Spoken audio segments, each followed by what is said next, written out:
Salve, salve galera! É uma honra estar aqui com vocês para mais uma aula de História do Brasil. O tema da aula de hoje é ditadura civil-militar, historiografia e o governo de Castelo Branco. Nós vamos fazer uma sequência de governo a governo e espero que vocês gostem dessa forma, para não ficar a aula cansativa, né? E vocês entenderem lentamente o que aconteceu nesse período bastante significativo na história do Brasil. Vamos nessa então? Bom, quando a gente fala nesse conceito ditadura civil-militar, tem alguns historiadores até que falam de ditadura civil empresarial militar. Tá querendo mostrar para vocês que não foi essencialmente um golpe de Estado dado apenas por militares. Significou que teve participação civil na constituição do golpe de 64. Isso significa dizer que, mesmo os movimentos sociais, como a Marcha da Família com Deus pela Liberdade, assim como os parlamentares, que eram civis, eles tramaram, junto com os militares, a ascensão destes ao poder. Quando a gente coloca os empresários no meio, e aí fica civil, empresarial, militar, nós estamos falando que um grupo de empresários que discordava da política econômica do Jango acabaram financiando esses civis e esses militares, ou acabaram estimulando esses civis e esses militares a retirarem o Jango do poder e finalizarem esse golpe de Estado. Então o que nós assistimos quando se fala em ditadura civil-militar significa que nós temos uma aliança entre diversos setores na construção daquilo que ficou sendo chamado de golpe de 64. Esse golpe foi um golpe que durou 21 anos, foi de 1964 até 1985. Foi um golpe que foi encabeçado, por muitas vezes políticos civis que acreditavam que ia ser passageiro, ia ser rápido, e que muitos desses civis depois protestaram pela permanência dos militares no poder. A historiografia elenca alguns elementos desse período de 64 a 1985 que vai ser taxativa naquilo que se chama de golpe, principalmente porque o Jango havia sido democraticamente eleito a ser vice-presidente e na Constituição garantia que na renúncia do presidente ele seria o presidente da República. É válido lembrar também que o Jango havia passado por um plebiscito, onde as pessoas tinham decidido, pelo presidencialismo e reafirmado o interesse social pelo Jango governar como sendo presidente da República Presidencialista. Então a historiografia é bastante clara em falar que esse período foi um período que teve cerceamento de liberdade, que não teve a liberdade política, que teve cassação de mandatos, que teve principalmente tortura, sumiço de corpos, e que afetou politicamente as estruturas brasileiras. Politicamente e socialmente a gente vai ver isso também. Agora, existe um movimento também dentro, um movimento social, não especificamente organizado, que essa ideia de golpe não é levada a sério por eles. Então, existem grupos políticos e atores sociais, sobretudo da extrema-direita e também vinculados ao exército, que não acham que esse período foi um golpe. Muitas vezes eles dizem que esse período foi uma revolução, ou seja, foi um período em que eles transformaram o Brasil. Transformaram por quê, Cláudio? Porque, para eles, nós estávamos entrando naquilo que era chamado de comunismo. O Jango era um agente do comunismo internacional. Então o que os militares fizeram a partir de 64 foi uma revolução de afastamento desses comunistas, ou ainda também chamado de contra-revolução. Ou seja, se o termo revolução está muito vinculado à esquerda, o que eles fizeram foi um processo de contra-revolução, ou seja, evitar que a revolução comunista acontecesse. Mas óbvio que a historiografia contraria esse conceito de senso comum, esse conceito criado para justificar uma determinada prática específica, né? E demonstra que o Jango não estava nem perto de dar um golpe em 64. E, consequentemente, o Jango também não era comunista e não tramava um golpe comunista no Brasil. Então nós temos aí essas duas vertentes. A partir das jornadas de junho de 2013, então recentemente, há 7 anos atrás, lembrando que quem está vendo esse vídeo, nós estamos em 2020, nesse exato momento, né? Muitos grupos políticos, atores sociais, grupos sociais, a partir dessas jornadas, passaram a conclamar pela volta dos militares e pedindo por intervenção militar. É claro que no imaginário dessas pessoas ficou estabelecido que durante esse período foi construído um período de ouro, um período de auge, um período de que as pessoas tinham um pleno desenvolvimento. Mas a gente vai estudar e ver como isso não passava de uma sensação. Porque a partir das análises da estrutura econômica da sociedade, nós vamos perceber que potencializou a desigualdade social e potencializou a má distribuição de renda. Então, nós percebemos, claro, que esses atores sociais passam a criar uma espécie de romancização, né, romantização desse tempo passado, tá? Então, é importante que a gente discuta isso, porque para os cientistas, para aqueles que analisam fatos concretos, esse período, né, é um período marcado por um golpe militar, né, ou um golpe civil militar, e a consequência desse golpe é uma ditadura civil militar.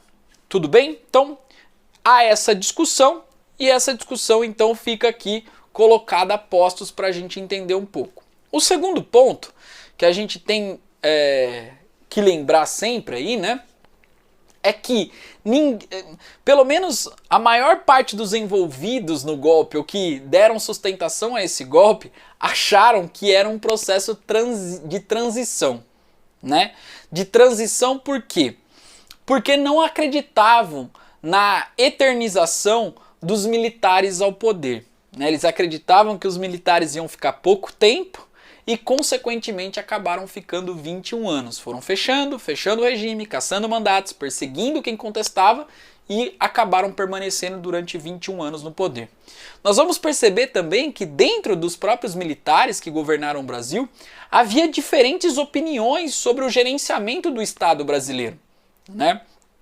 Ficou conhecido como, por exemplo, uma linha mais branda, eu não gosto muito desse termo, mas uma linha mais branda, mais intelectualizada, mais próxima daquilo que é chamado de liberalismo, que tem todas as contradições aí que a gente vai debater ao longo dessas aulas todas, e também um grupo que é chamado de linha dura, que faz um apelo maior à violência, né, menos liberal do que esse primeiro grupo, tá? Uma outra coisa que a gente precisa saber também antes da gente caminhar nessa aula é que os Estados Unidos, depois da Revolução Cubana de 1959, né, e da aproximação cubana a partir de 1961 da União Soviética, instaura uma política de bastante aproximação dos países da América Latina.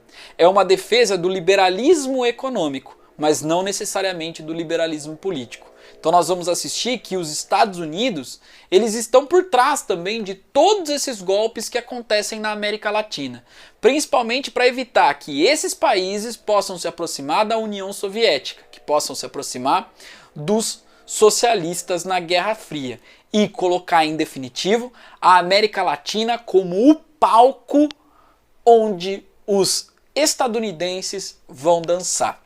Certo? Então foi assim que aconteceu no Brasil, foi assim que aconteceu no Uruguai, foi assim que aconteceu na Argentina, foi assim que aconteceu no Chile e foi assim que aconteceu em outros países da América Latina. Certo? Então, falar em golpe de Estado de 64, nós temos que falar de tudo isso e mais um pouco. E para isso, então, nós vamos aqui, para o vídeo também não ficar muito extenso, falar, obviamente, do primeiro governo, né? Nós precisamos lembrar que o golpe foi dado na noite do dia 30 de abril, né? E no dia 30 de março, desculpa, e no dia 1º de abril. Então ele foi concretizado do dia 30 de março ao dia 1º de abril. O famoso dia da mentira, né? E esse golpe, ele foi organizado pelo Parlamento Brasileiro e quem assume provisoriamente é uma junta militar, onde tinha comandantes da Aeronáutica, da Marinha e do Exército Brasileiro, né? E aí, esses generais que formavam esse comando do golpe acabaram se auto-intitulando de Supremo Comando Revolucionário. E logo nas 2 primeiras semanas de golpe, que o Jango inclusive teve que sair do Brasil, nós vamos ter uma prática que ficou recorrente na década de 60. De 64 a 69 aconteceram muitos deles, que são os atos institucionais. Esses atos, eles tinham poder de lei. Na verdade, era um poder até muito maior do que lei, porque eles podiam suprimir aquilo que estava escrito na Constituição e tinham um poder, assim, de organizar as relações sociais novamente. Tá?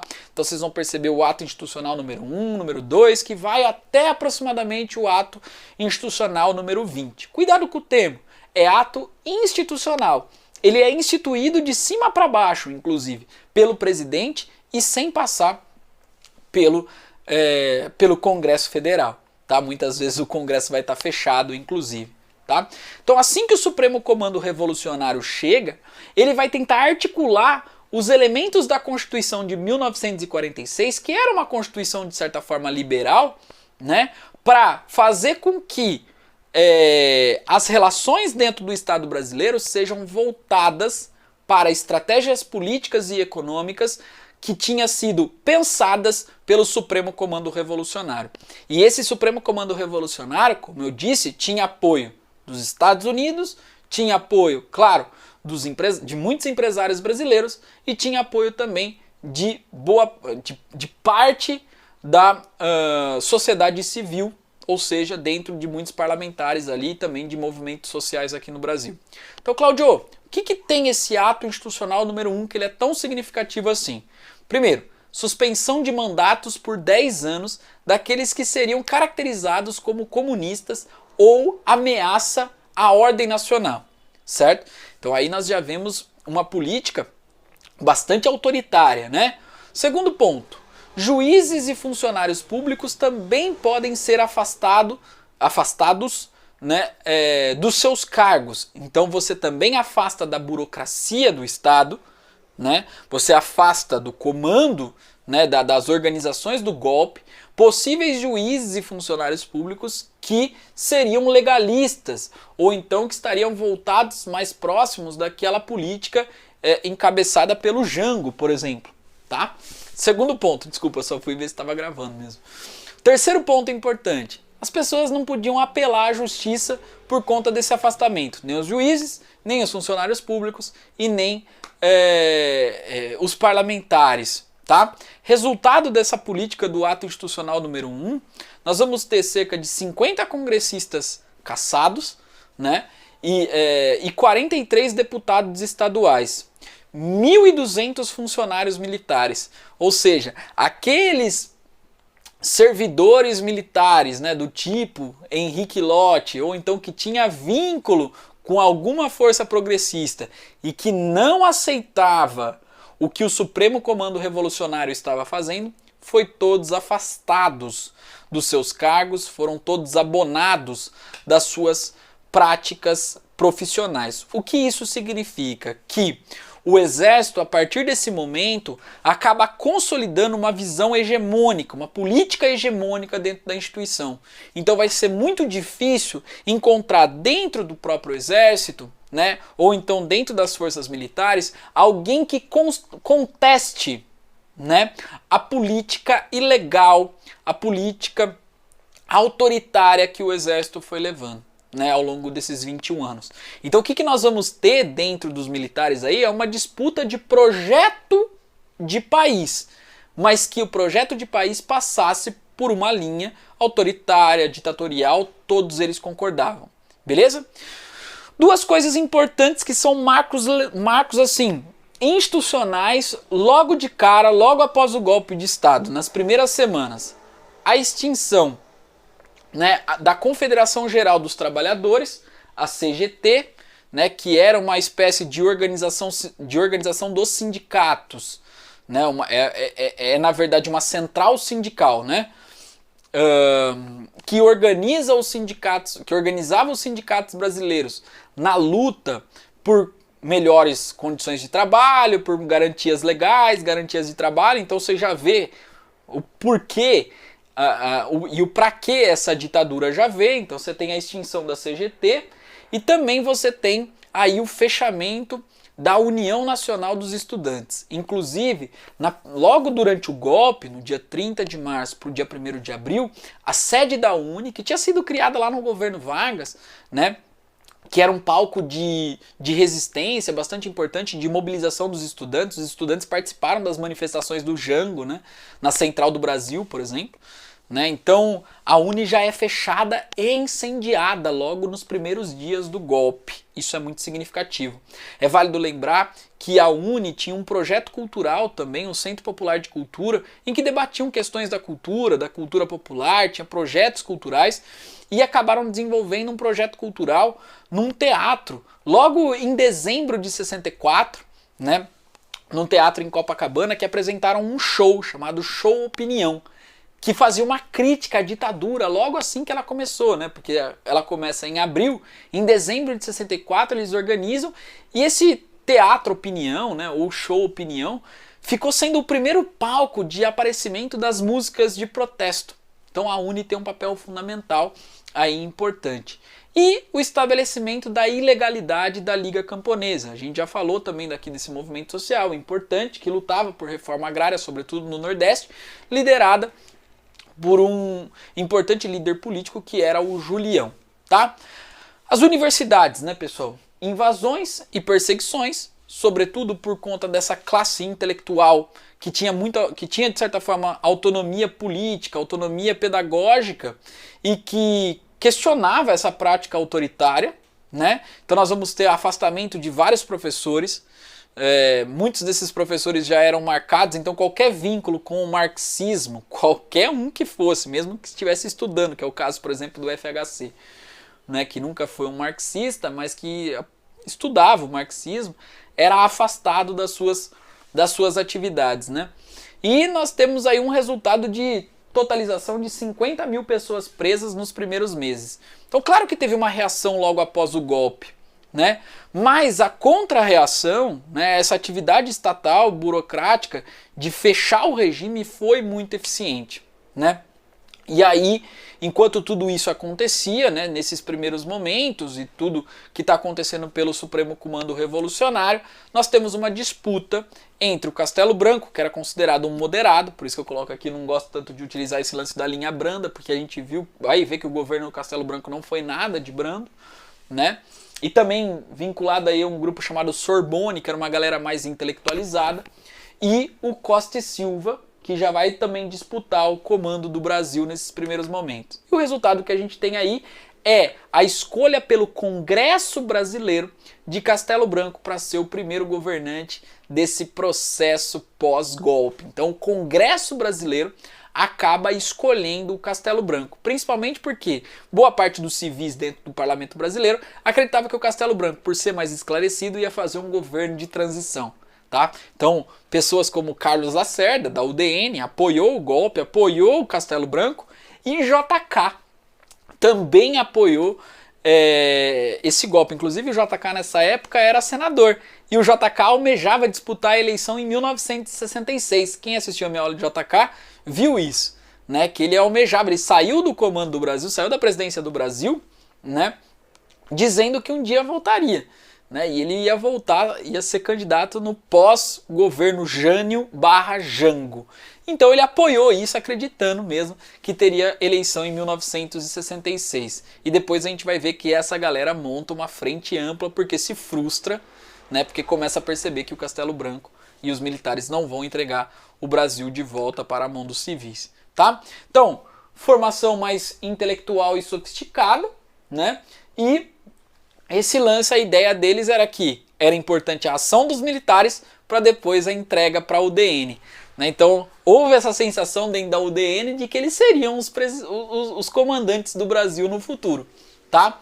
Mas, obviamente, né, nós vamos ter aí uma política clara desses militares, tanto de ordem social como de ordem econômica, né, que ele vai chamar daí de integração da ordem internacional, ou seja, vai tentar já integrar essa ordem internacional, onde vai estar voltado especificamente aos interesses dos norte-americanos. Claro, os apoiadores do golpe de Estado de 64. Principalmente por quê? Porque era preciso trazer esses investimentos, segundo eles, para o Brasil. Então aquela política, né, externa independente, né, que tinha sido tratada com o Getúlio, mas que foi uma política praticada pelo Jânio e pelo Jango, vai por água abaixo agora e é colocado na ordem do dia, né, essa ordem internacional sendo uma parceria entre Brasil e Estados Unidos, tá? E para que isso acontecesse de forma política e social, foi criado um órgão institucional, né, que a gente chama de SNI, que é o Serviço Nacional de Informação, que em um dado momento chegou a ter mais de 100 mil contribuidores do SNI, né? Ou seja, para definir quem eram os amigos e quem eram os inimigos do regime. Isso oferecia uma rede de informação e mapeamento muito sofisticada, inclusive com vínculo com ditaduras estrangeiras e com grupos políticos autoritários estrangeiros, né? Na perseguição, às vezes, de refugiados políticos de um país para o outro. Então o SNI criou uma máquina sofisticada, persecutória e autoritária para fiscalizar os possíveis subversivos e os possíveis inimigos do Estado brasileiro, né? Bom, isso tudo na política e na economia, né? Nós precisamos lembrar que o Brasil está passando por uma situação bastante complicada. Existe uma efervescência social acontecendo. Lembra, nós falamos da Central do Brasil, da Marcha da Família com Deus e tudo mais, mas nós precisamos lembrar que nós temos uma inflação de 80% ao ano e um crescimento nulo, né? Muito estagnado aí. Então, a partir desse pensamento, né, voltado para os Estados Unidos, é claro que o que seria implantado aqui, né, seria essa tentativa de aproximação com os Estados Unidos, mas também de defesa de um projeto nacionalista dos militares. Tá? E como fazer isso? Bom, vamos lá então. Foi chamado um cara chamado Roberto Campos. Ele é o primeiro cara que vai criar o terreno fértil, nem sei se pode chamar de fértil, mas o terreno econômico dos militares. E essas primeiras medidas econômicas dos militares visa a austeridade do Estado brasileiro, né, em investimentos públicos, o aumento dos gastos públicos no setor empresarial, em indústrias públicas, por exemplo, e o fim daquela lei que segurava as remessas de lucros, né, que os nacionalistas tanto tinham aprovado. Então, se você acaba com essa lei ou aumenta a porcentagem que pode mandar os lucros para fora, a ideia desses caras nesse momento é tentar atrair o capital estrangeiro, tá? Então, o que o Roberto Campos faz? Ele traz um plano. Então, você está vendo que o projeto ele não é para ficar alguns dias ou alguns meses, é um plano de governo, é um plano econômico. Esse plano ficou sendo chamado de PAEG. Então, esse PAEG vai agir de acordo com a política autoritária dentro do SNI. SNI, ordem política. PAEG, ordem econômica. Tá? O que é o PAEG? O que ele significa? Um plano de ação econômica do governo. O objetivo, normalizar as contas para depois buscar o crescimento. Então elimina os gastos públicos, elimina os subsídios. Você congela salários, e aí a inflação vai acabar corroendo os salários, né? E cria um terreno, né? Cria uma situação favorável aos empresários. Você congela salários, controla sindicatos e persegue opositor, você cria um terreno propício para que os empresários possam desenvolver as suas indústrias e os seus comércios no Brasil, tá? Outra coisa importante, centralização da arrecadação. Então os municípios e os estados passaram a ter menos autonomia, menos recursos financeiros. Então aquilo que foi instaurado em 1946, né, para quebrar o antiliberalismo varguista, né, acaba sendo colocado em xeque e há uma centralização dos recursos financeiros na mão da federação, na mão da União. Tá?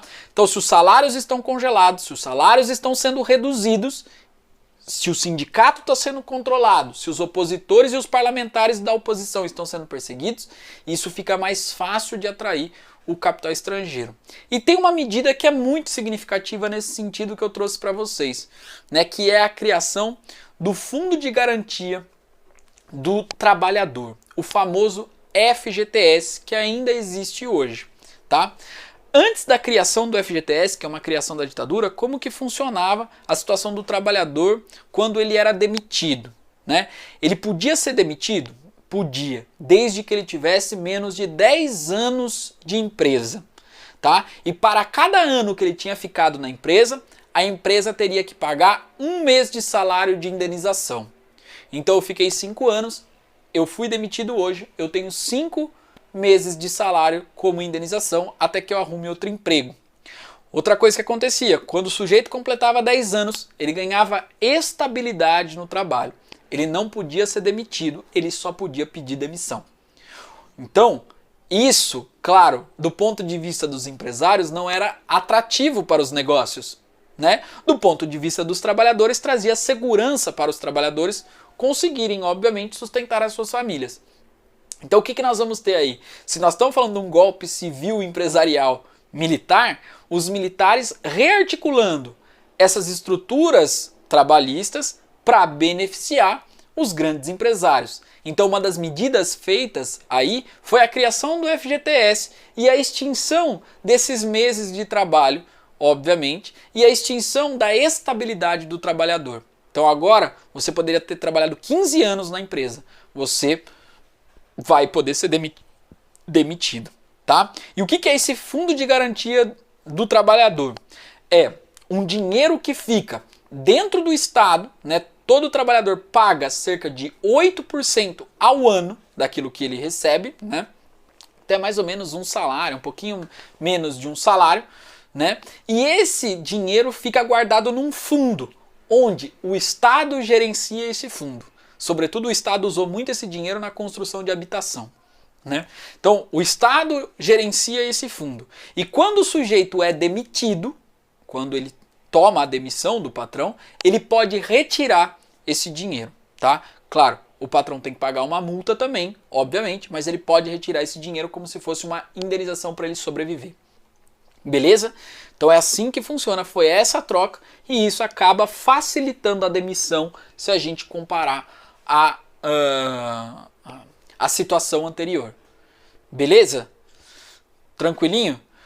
Bom, o controle dos sindicatos que eu já falei. O resultado disso, claro, se você está enxugando o consumo, se você está, né, obviamente, numa medida de austeridade, as pessoas vão gastar menos, porque tem menos circulação de riqueza ali. Se tem menos circulação de riqueza, o que acontece? O preço dos produtos cai. Então nós vamos ter uma queda da inflação de 73% a 80% ao ano aí para 24%, né? Nós vamos ter também o quê? Um crescimento um pouquinho maior, porque é o suspiro, né? Num primeiro momento, claro, recessão, né? Porque você tira gastos, cria o terreno, a hora que você criou o terreno, você tem um pequeno crescimento. Então, de recessão no começo para um pequeno crescimento. E desemprego, né, pessoal? Né? Num primeiro momento, desemprego, porque você fez uma medida de austeridade, porque você está tentando atrair o capital estrangeiro. A hora que o capital estrangeiro vier, claro, você pode ter até um aumento do emprego aí, que é o que vai acontecer. Beleza? Aí nós vamos para a segunda etapa do PAEG. Então veja que é um plano, pessoal, um plano longo, né, de institucionalização, né, que está aí. A busca já por um crescimento. Se aqui é a estabilidade, né, normalizar as contas, agora nós vamos para a segunda etapa, que é o crescimento. Então, se no primeiro momento trouxe recessão, agora nós vamos falar de crescimento, né? Então, a revogação da remessa de lucros para tentar atrair o capital estrangeiro para cá. O capital estrangeiro podendo remeter lucro para fora, da hora, né, para o capital estrangeiro.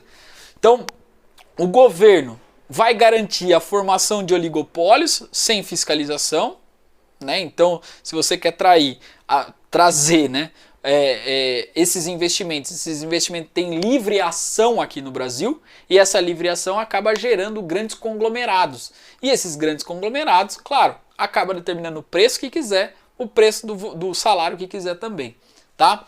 E possibilita altas taxas de lucro.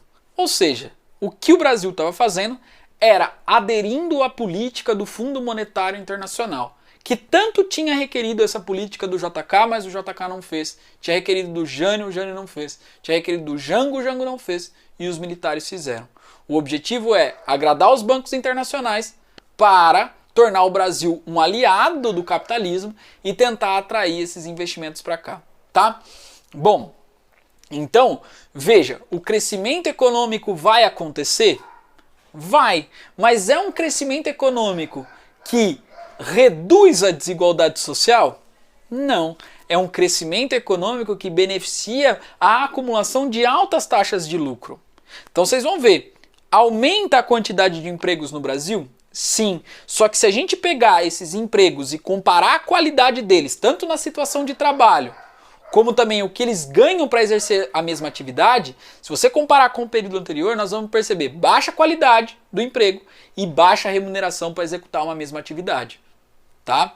Então nós vamos ter um crescimento da desigualdade social, ao mesmo tempo que nós temos crescimento econômico no Brasil. Então cuidado, crescimento econômico não necessariamente significa redução de salários. Mas nós vamos falar isso daí quando a gente for falar de milagre econômico, tá? Que é a etapa seguinte. Questão política, né? Um debate entre linha dura e linha branda e uma eleição aí, né? Em 1965 para governadores, tá? Então o que era ali a disputa? A linha dura queria o fechamento completo do regime, inclusive não ter eleição para governador, não ter eleição, né, nas câmaras e tal, e a linha branda querendo, de certa forma, que praticasse a normalidade. Era uma ditadura disfarçada, sabe? Bom, o que aconteceu, né, que nós vamos ter aí essas eleições de 65 e o vencedor é o PSD, que não era inteiramente golpista. E isso legitimou, então, o discurso dos militares da linha dura, dizendo que se os militares da linha branda, né, fizessem esse jogo mais ou menos democrático para a linha dura, né, de não fechar a institucionalidade por completo, os militares seriam engolidos pelos civis, por esses comunistas e tudo mais. E aí então, como resposta, o Castelo Branco imprime o ato institucional número 2, né, e institui a eleição indireta para governador e a extinção de partidos políticos.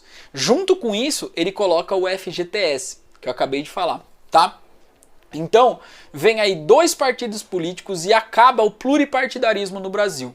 De um lado, a Arena, o UDN, PSD, né, e PP, que se torna a Arena, né, o UDN, o PSD e o PSP, desculpa, que seria o partido governista, o partido de sustentação do regime militar.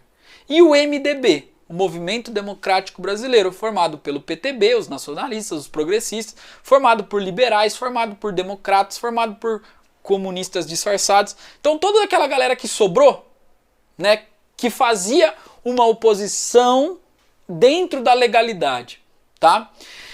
Bom, o que acontece? A hora que tem a extinção da UDN, a extinção do PSP, né, a extinção do PSD, os caciques políticos como Carlos Lacerda, Adhemar de Barros, como JK, entram em desacordo, não concordam com isso, né? E aí então começa-se a criar um movimento de frente ampla, onde conglomeraria tanto Carlos Lacerda e Jango no mesmo lugar, reivindicando a abertura política do Brasil. Resultado dessa frente democrática, que eles vão ser perseguidos e eles vão ter que fugir do Brasil e o JK perde o mandato de senador, inclusive, tá?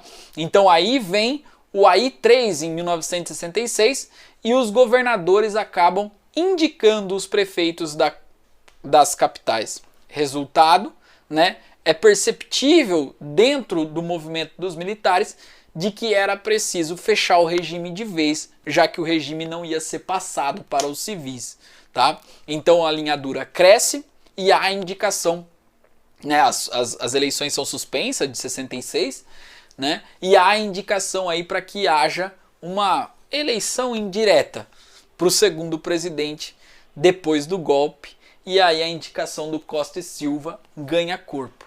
E é dele o nosso próximo vídeo. Beleza, minha gente? Espero que vocês tenham gostado. Valeu! Não deixe de assistir todos os vídeos que são importantes. Curte aí, se inscreva no canal e faça o comentário.